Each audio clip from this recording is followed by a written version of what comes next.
प्यारे बच्चों, 12th physics class में आपका एक बार फिर से स्वागत है। चैप्टर नंबर 3 पिछले वीडियो लेक्चर में अपना चल रहा था और सबसे इम्पोर्टेंट टॉपिक विद्युत द्विध्रुव के कारण विद्युत विभव हम लोग पढ़ रहे थे।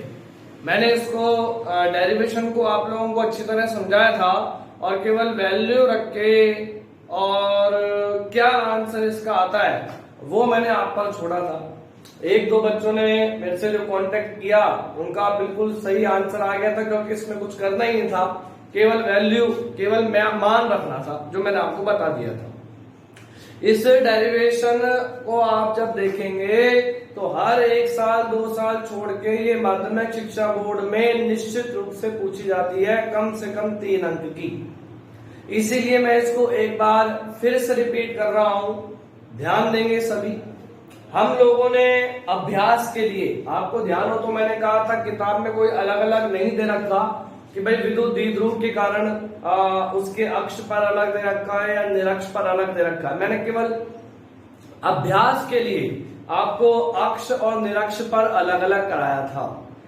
किताब में केवल यही डेरिवेशन दे रखी है कि किसी भी बिंदु पर, और मैंने आपको बताया अक्ष और निरक्ष के लिए अपन इसकी स्थिति को रख देंगे। दोबारा ध्यान देंगे सभी बच्चे कि ये हमारे पास कोई विद्युत द्विध्रुव है, ये अपने पास कोई विद्युत द्विध्रुव है, नाम दे देते हैं इसको अपन ए बी। देखो जो मैं बोल रहा हूं वही अपन को थ्योरी में लिखना है, इसलिए एक एक लाइन को बहुत ध्यान से देखें। जिसके ए बिंदु पर माइनस क्यू आवेश है और बी बिंदु पर प्लस क्यू आवेश है, इसका मध्य बिंदु मान लेते हैं O है और विद्युत द्विध्रुव की लंबाई अपन मान लेते हैं 2d है। इसको मैं नीचे ले लूंगा, नीचे कर लूंगा। विद्युत द्विध्रुव की लंबाई अपन मान लेते हैं कितनी है, 2d। फिर बेटा कहीं भी बिंदु लोगे उसकी दूरी कहां से लोगे, केंद्र से। समझा चुका हूं, केवल डिवीजन हो रहा है ये। तो O से स्मॉल r दूरी पर कोई बिंदु P है जो विद्युत द्विध्रुव से कितना एंगल बनाती है, थीटा। ठीक है। अब मैंने आपको समझाया था कि परिस्थिति कैसे रखोगे। अगर बिंदु P विद्युत द्विध्रुव के अक्ष पर है तो थीटा बराबर कितना आएगा, 0 डिग्री आएगा कि नहीं आएगा।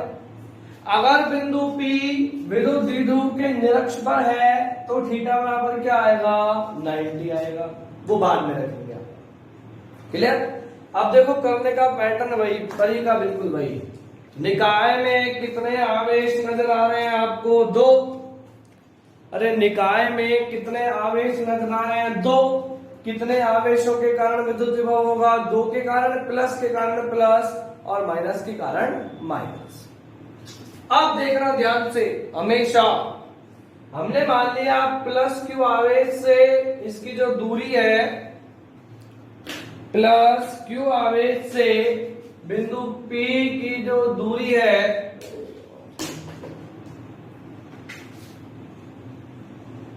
वो अपन ने मान ली कितनी है, R1। और माइनस क्यू आवेश से जो बिंदु P की दूरी है इसको अपन ने मान लिया R2। तो दिक्कत ही नहीं है कि प्लस क्यू आवेश से बिंदु P की दूरी मान ली R1 और माइनस क्यू आवेश से मान लिया R2। स्टेप पे ध्यान देना, बिल्कुल ध्यान से। प्लस क्यू आवेश के कारण बिंदु P पर विभव, बिंदु आवेश के कारण किसी बिंदु पर विभव का फॉर्मूला क्या है, V बराबर KQ/R।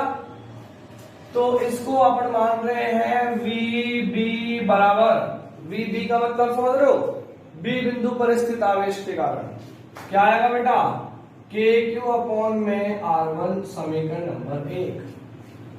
बोलिए आएगा कि नहीं आएगा। प्लस के कारण विभव प्लस, दूरी अपन ने R1। माइनस क्यू आवेश के कारण बिंदु P पर विभव, VA बराबर माइनस KQ/R2 समीकरण नंबर 2। प्लस के कारण विभव प्लस, माइनस के कारण विभव माइनस। और जब परिणामी विभव ज्ञात करना है तो सभी का क्या कर दोगे, बीजगणितीय योग। यानी कि परिणामी विभव V बराबर VB प्लस VA। या v बराबर के क्यू अपॉन R1 माइनस के क्यू अपॉन R2। v बराबर कॉमन आ रहा है, के क्यू आ गया common, 1 upon R1 minus 1 upon R2 समीकरण नंबर 3। एक एक स्टेप को कह रहा हूं बहुत ध्यान से देखना है। अब मतलब डेरिवेशन बेटा चाहे 3 पन्ने की क्यों ना हो जाए, आप कहेंगे सर याद कैसे रखें? प्रॉब्लम तो ये है ना, याद नहीं रखनी, केवल स्टेप ध्यान में रखने हैं। अपने आप जो जो चीज चाहिए होगी वो अपने आप निकलती जाएगी। आप लोगों ने अपना काम किया, आप लोगों ने देख लिया अब R1 R2 का मान नहीं है सर अपने पास, अब ये R1 R2 का मान निकालना है। तरीका देखना ध्यान से। नंबर 1, सबसे पहले मैंने बिंदु B से भुजा OP पर लंब डाल दिया, ये लीजिए, जिसको अपन नाम दे देते हैं M। ऐसा अपन को कोई थ्योरी में लिखने की जरूरत नहीं है, चित्र में दिखाना है, चित्र से काम चलेगा। दूसरा, भुजा OP को अपन ने पीछे किया और A से इस भुजा पर अपन ने लंब डाल दिया। सबका ध्यान यह होना चाहिए बोर्ड पे। पहला तो मैं क्या कह रहा हूं आपसे कि बिंदु B से भुजा OP पर लंब डाल दिया BM, ले बेटा लंब डाल दिया 90 डिग्री, और भुजा OP को पीछे करके ना A से लंब डाल दिया अपन ने। अब क्योंकि D लेस देन है R से, ये जो दूरी है ना तो द्विध्रुव की आधी लंबाई, ये R से बहुत कम है, तो क्या होगा, जितनी दूरी ये है उतनी ही दूरी ये हो गई, क्लियर? और जितनी दूरी ये है उतनी ही दूरी ये हो गई, क्लियर है कि नहीं मेरी बात? बेटा ये जो R1 है ना, ये किसके बराबर हो गई? MP के बराबर हो गई, MP के बराबर हो गई। और क्योंकि प्रश्न ने आपको R का मान रखा है तो आपको सभी दूरियां R के पदों में निकालनी है। यहां से यहां तक की दूरी कितनी है R, उसमें से ये घटा दें, ये आ जाएगी कि नहीं आ जाएगी? MP। यानी कि ध्यान अगर सब बच्चे दें तो R1 बराबर क्या आएगा? R1 बराबर यहां से यहां तक की दूरी R माइनस OM। कहने का मेरा तात्पर्य कि ये दूरी के बराबर है, यहां से यहां तक R हो गई, उसमें से ये OM अपन ने घटा दिया। क्लियर बेटा? इसको चाहे इक्वेशन नंबर दे दो आप 4। अब आ जाइए R2 निकालना। अभी अभी समझाया मैंने आपको, जितनी दूरी ये है उतनी दूरी लगभग ये हो गई, यानी कि R2 बराबर यहां से यहां तक की दूरी में ये और जोड़ दो, इसको मैं नाम दे देता हूं N, यानी कि R2 बराबर क्या आ गया? R प्लस ON, समीकरण नंबर 5। मुझे ये बता, यहां तक कोई दिक्कत आएगी क्या? लिखना ऐसा कुछ नहीं है, जो समझेगा सामने वाला डायग्राम से समझेगा।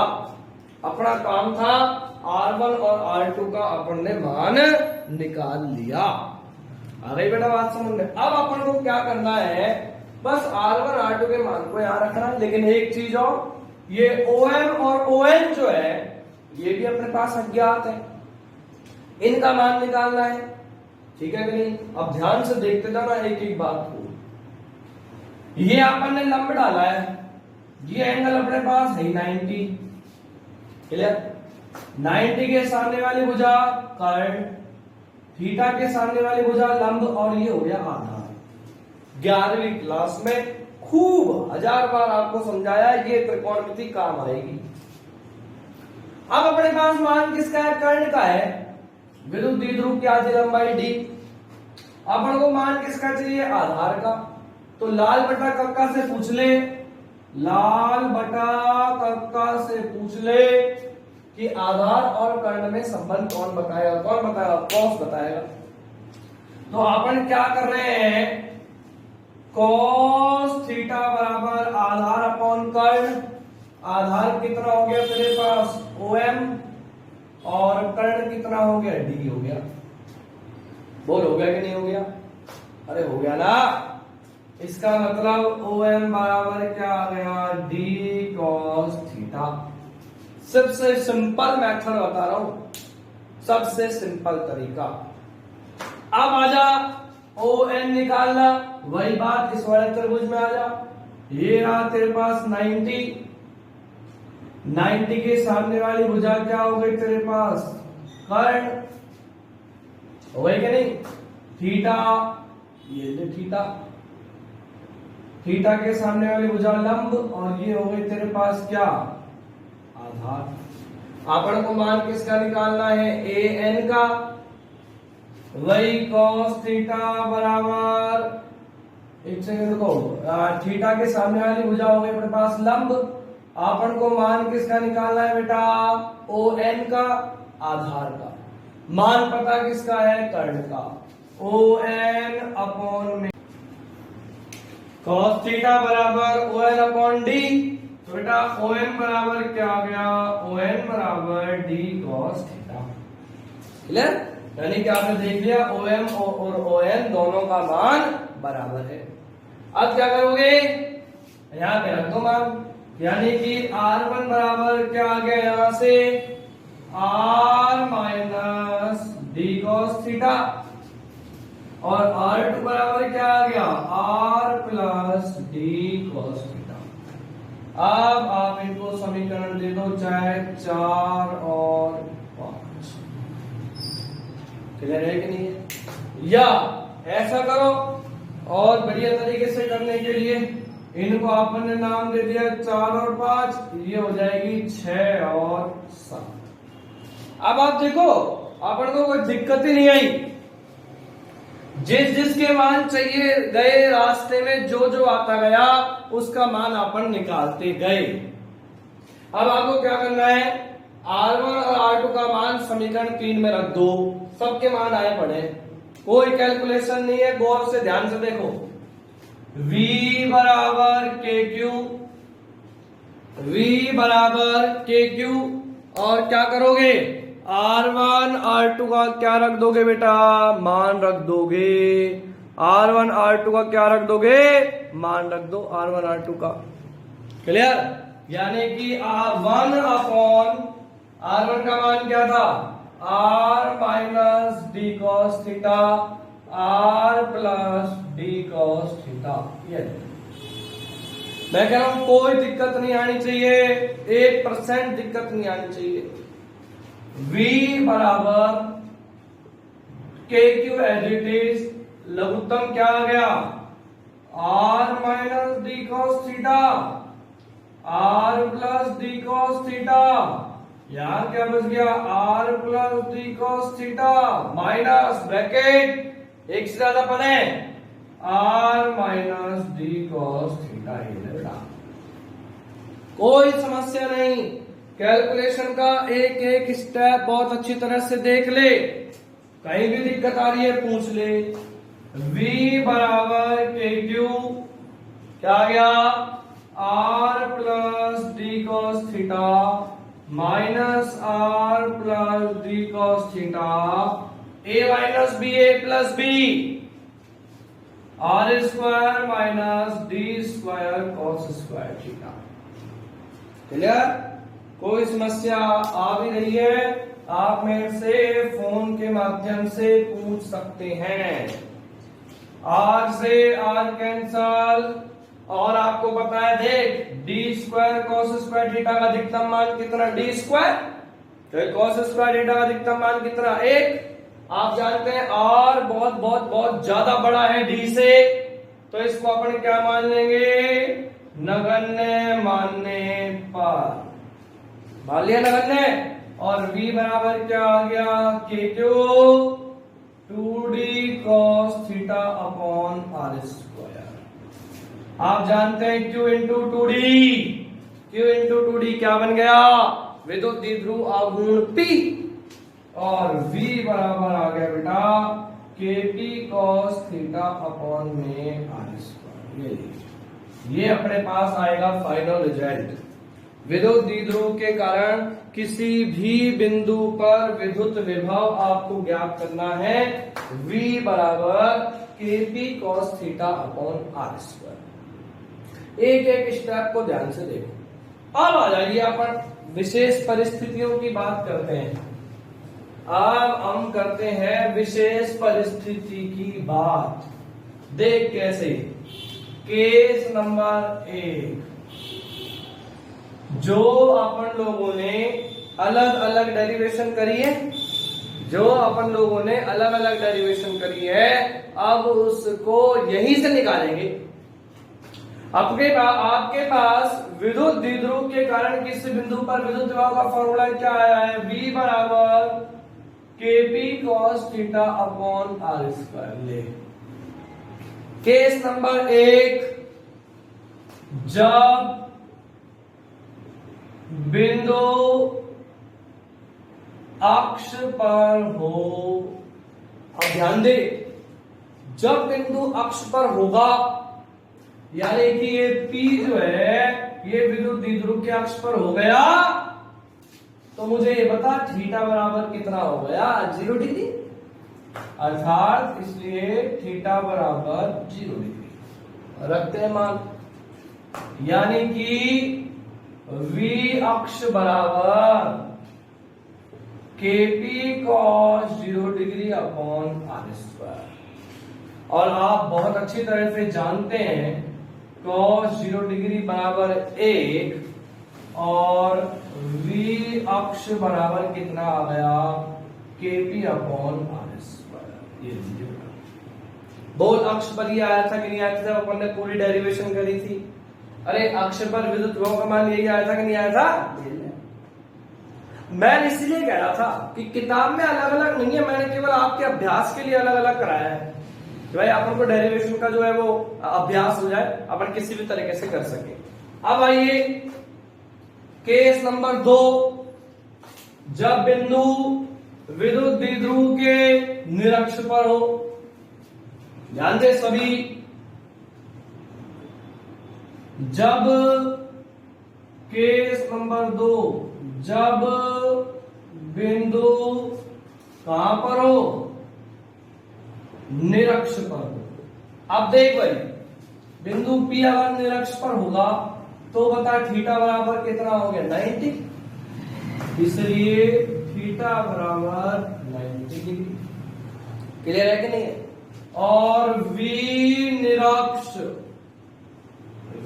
निरक्ष बराबर KP cos 90 degree upon R square.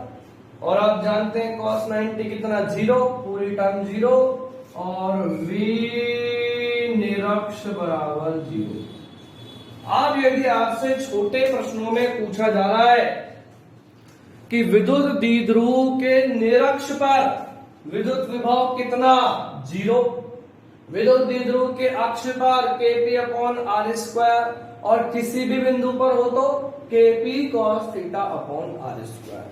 यानी कि बेटा न्यूमेरिकल के दृष्टिकोण से अगर हम बात करें विद्युत द्विध्रुव के कारण विद्युत विभव की, तो अपने पास ये निष्कर्ष निकल के आया पिछले 2 दिनों की क्लास में कि केस नंबर 1 क्या विद्युत द्विध्रुव के कारण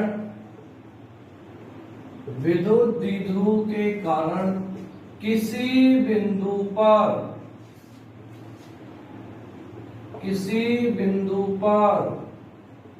विद्युत विभव क्या आया? V बराबर KP cos theta upon R square. ये आया। केस नंबर 2, अक्ष पर, या इसको कंप्लीट रूप से ही लिखें तो अपन कह देंगे विद्युत द्विध्रुव के अक्ष पर विद्युत विभव। रटने की जरूरत है नहीं, मैं यहां लिख देता हूं अक्ष के लिए थीटा बराबर 0 डिग्री और V अक्ष बराबर KP अपॉन आर स्क्वायर।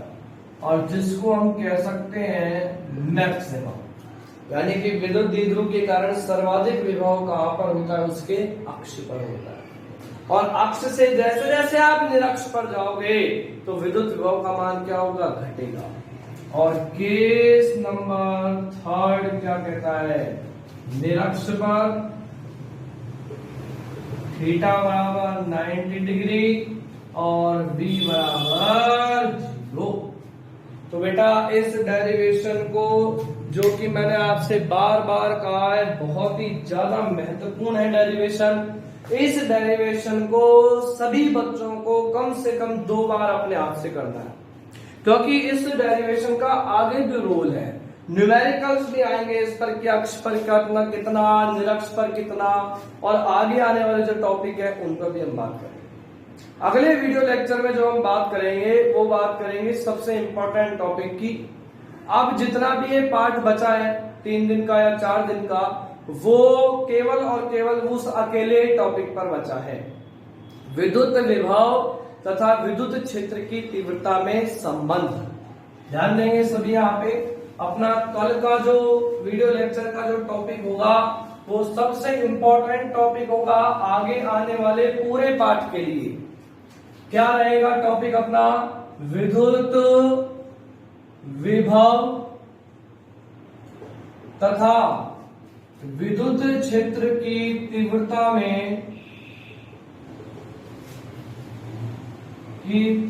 में संबंध, यानी कि किस किस में, V व E में।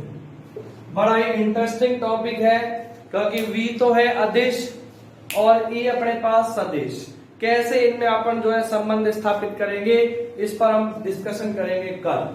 और आगे आने वाले जितना भी पार्ट है वो निर्भर करेगा इस डेरिवेशन पर।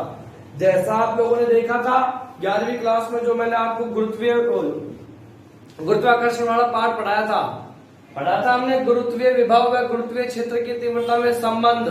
बिल्कुल वैसा का वैसा आएगा, उठा के देख लो चाहे 11वीं क्लास का रजिस्टर।